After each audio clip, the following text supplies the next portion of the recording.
ang pinakakaya mo na red flag sa mga cosplayer? Yung nag-cosplay ka pero hindi mo alam kung sinong kinosplay mo. Pero sino ka ng cosplay mo? Sino to? Kojo Satoru, Yuwai mo. Of course, I win. Pag nahahati ka na ni Sukuna, anong gagawin mo? Bubuhayin ako ng Dragon Balls. O ito naman si Tadashi Hamada, isa kang photographer, magaling kang photographer, sa katong kaibigan. Anong pinakaayaw mo sa mga cosplayer? Anong mga red flags na ayaw mo? Yung ano? Ba't ka muna nasunog? Ha? Ba't ka muna nasunog? Ay, ganun talaga. Walang Felix Figure dun sa lab eh. Nagmamaganda, tsaka nagmamapogi. Oh. Okay na yung simple yung itsura kaysa naman feeling, di ba? Kailan yung sunod na shot natin? April 29. Follow niyo yung page namin dalawa, Lipixelated, maganda mga picture doon. Mura na, affordable, sulit, abot kaya. Isa Okay. lang yun, pero yun na din. Hello! Gusto mo ng hello? Pwede naman. Oo, yan. Ay, sino ang cosplay mo? Si Harry Potter. Si Harry Potter. Harry Potter and Harry Potter. Harry Potter! Anong biggest red flag ba sa mga cosplayer? Di ko ano. Mga haters ganun. Sinong anime character na gusto niyong i-date? And why? Yurina. Bakit? Kasi ang cute niya and favorite character niya sa Genshin Impact. Anong cosplay mo, CJ? Si Rin Katamine. Kung ikaw may gusto sa anime, sinong i-date mo? Hindi ko alam.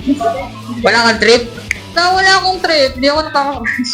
Anong pinakaayaw mo sa mga cosplayer na red flag?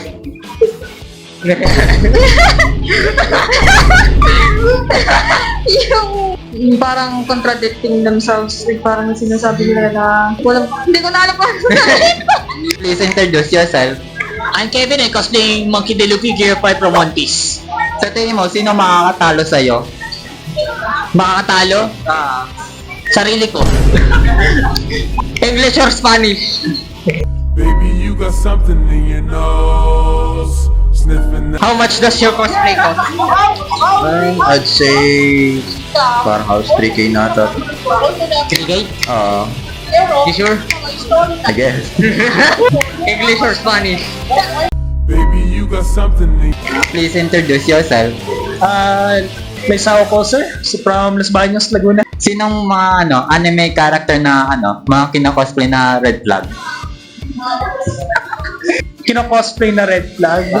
Medyo maano ako sa Demon Slayer. Nagsasawa na ako sa lahat ng quotes. Sila lang nakikita ko eh. Hindi ako masyadong fan ng storytelling nila. I mean, maganda siya sa iba. Pero para sa akin, medyo hindi kaganda. Yourself.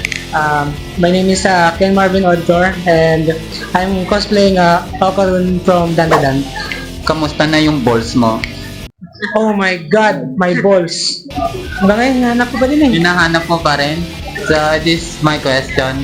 Sinong anime character na mga red flag na kino-cosplay? Red flag. Danzo, sobrang red flag niya. Sobra? Grabe ginawa niya kay Itachi tsaka kay sa buong Uchiha.